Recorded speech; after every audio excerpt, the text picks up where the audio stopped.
हीरा और नीलम की जोड़ी को अंदर आते देखकर आरती ने खुशी से ताली बजाई।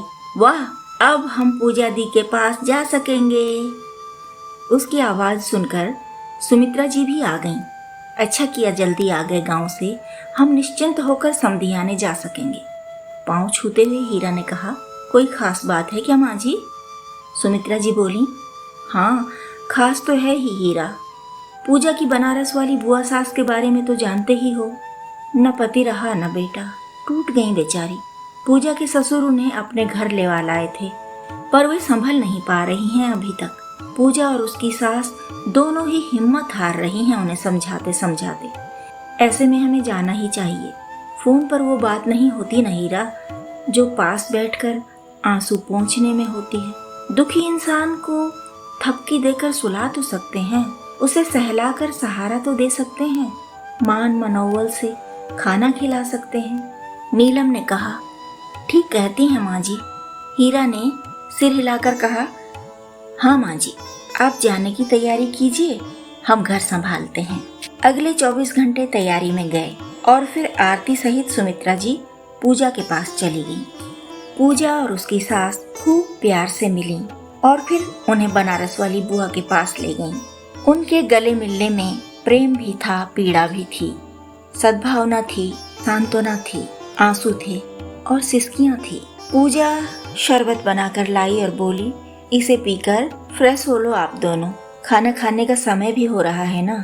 फिर नहाना धोना, खाना पीना हुआ और उसके बाद सभी बनारस वाली बुआ के कमरे में जुट आईं। 5 औरतें, पांचों चुप। चोट इतनी गहरी थी कि दर्द को भी समझ नहीं आता था कहाँ से शुरू हों, कहाँ पर खत्म हों। बनारस वाली बुआ ही धीरे धीरे बोली, आपसे बात करके बड़ा सहारा मिलता है सुमित्रा बहन, मन को कोई ठौर मिल जाता है जैसे, वरना मुझे दुनिया में कुछ भी नहीं भा रहा। ये बेचारी तुम्हारी पूजा कितने आंसू बहा चुकी मेरे लिए, बड़ा दुख होता है कभी कभी। मैं तो इनके सुख पर भी ग्रहण लगाने आ गई। पूजा ने तुरंत कहा, ऐसा न कहिए बुआ जी, आपका दुख क्या मेरा दुख नहीं है? आप पराई तो नहीं है ना? हमें तो यह बात सालती है कि हम आपको बहला भी नहीं पाते, आपका दुख बांट भी नहीं पाते।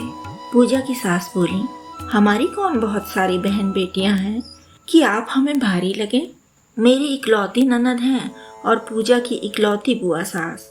बस हम आपको जीते हुए देखना चाहती हैं, ऐसे तिल तिल मरना आपका सच में हम दोनों ही नहीं सह पाती। जाने वालों के साथ कोई नहीं जाता, सबकी अपनी अपनी बारी है। जब जिसका बुलावा आएगा वह जाएगा ही, हम सब भी जाएंगे ही एक न एक दिन। परदेश भेजा था ना अपने बेटे को, अब भी वैसा ही समझिए। अब की बार आप जाएंगी बेटे के पास, पर जब तक यहाँ है ना इस धरती पर, तब तक संभालिए अपने आप को। बनारस वाली बुआ लंबी सांस खींचकर बोली, हाँ सुमित्रा बहन की कही वो प्रारब्ध वाली बात, वो बात तो मेरे भीतर धंस गई।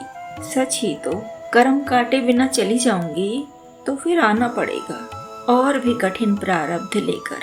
ब्याज का भी तो हिसाब होगा, अगला जन्म और भारी हो जाएगा। पूजा आरती को लेकर बाहर चली गई। सुमित्रा जी को आने का उद्देश्य उकसा रहा था। वे बनारस वाली बहन जी के पास जा बैठी, उनका हाथ अपनी हथेलियों के बीच ले लिया और बोली, रो रो कर हम उन लोगों की आत्मा को भी कष्ट देते हैं जिनके लिए रो रहे हैं। हम संभलते हैं तो उन्हें भी संभलने का मौका मिलता है।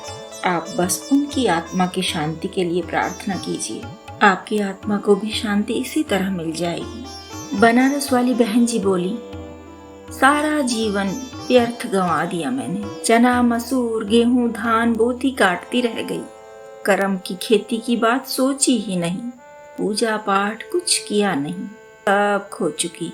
अब क्या होना है? काहे के लिए पूजा पाठ, काहे के लिए गेहूं धान, का बरखा जब कृषि सुखाने, समय चुके पुनिका पछताने। सुमित्रा जी उनकी पीठ सहला रही थी। उन्हें लगा दर्द की एक लहर इनसे मुझ तक आती है और मैं दूसरी लहर फिर दर्द की ही इन तक भेज देती हूँ। इन लहरों को कोई नया मोड़ देना चाहिए। इस सोच में समय बीतता रहा। फिर सुमित्रा जी ने बनारस वाली बहन जी की टोढ़ी को हथेली में लेकर कहा, पुण्य का पछताने न से सुनिए, नाम राम को कलप तरु, कलि कल्याण निवासु, जो सुमिरत भयो भांगते, तुलसी तुलसीदास। अब आप स्वर से कुछ कहिए। पूजा की सास सोफे पर ऊँघ रही थी, आंखें खोलती हुई बोली, समझौता गमों से कर लो, आगे याद नहीं आ रहा। बनारस वाली बहन जी ने लंबी सांस छोड़ी। समझौता ही तो कर रहे हैं, बागी तो मरता मारता है। सुमित्रा जी ने उन्हें लिपटा कर कहा, ध्यान बटाइए अपना। आपकी भाभी और मेरी समधिन ने ल पर अंत्याक्षरी छोड़ी थी। ल से बोलिए कुछ भी। लल्ला लल्ला लोरी, दूध की कटोरी, दूध में बताशा, बेटू करे तमाशा। 3 अधेड़ माओं के कलेजे एक ही दर्द से कट रहे थे। मौन ने इस दर्द को सीमा में बांधे रखा कुछ देर तक। सुमित्रा जी के विवेक को कर्तव्यबोध खटखटाने लगा तो वे बोली, साधु चरित शुभ चरित कपासु, निरस विशद गुणमय फल जासु, जो सही दुख पर छिद्र दुरावा, बंदनीय जेह जग जस पावा। वो आया है अंत में। ननद भौजाई दोनों एक ओर हो, बोलो कोई भी वो से। ननद भौजाई चुप थीं, शायद सोच रही थीं, पता नहीं कहाँ कहाँ घूम रही थीं अपने अपने भीतर। सोती सी आवाज में पूजा की सास बोली, वो खेत में मिलेगा, खलिहान में मिलेगा, है ना ऐसा गीत, पर मुझे आगे नहीं आता। सुमित्रा जी ने कहा, हम कौन सा टीवी शो कर रहे हैं, इतना भी चलेगा। खेत खलिहान में मिलेगा के साथ आगे भी कुछ मिलेगा। भगवान ही है जो सब जगह मिलेगा। हम उसको ही ढूंढेंगे, उसकी ओर ही चलेंगे, उसको ही भजेंगे। तो ग से मुझे गीत याद आ रहा है, गंगा तेरा पानी अमृत झरझर बहता जाए। आगे मुझे भी याद नहीं। पूजा और आरती बाहर छुपकर खड़ी इनकी बातें सुन रही थीं।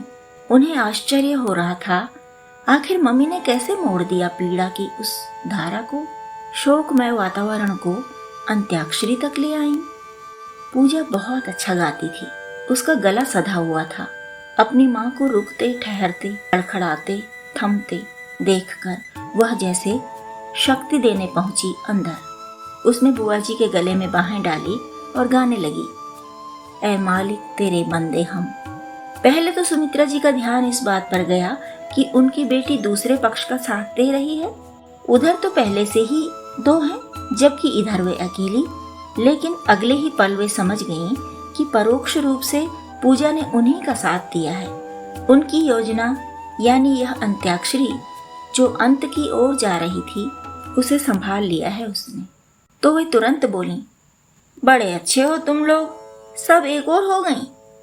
जाओ जाओ और भी 2-4 ले आओ। मुझे तुमसे कुछ भी न चाहिए, मुझे मेरे हाल पे छोड़ दो।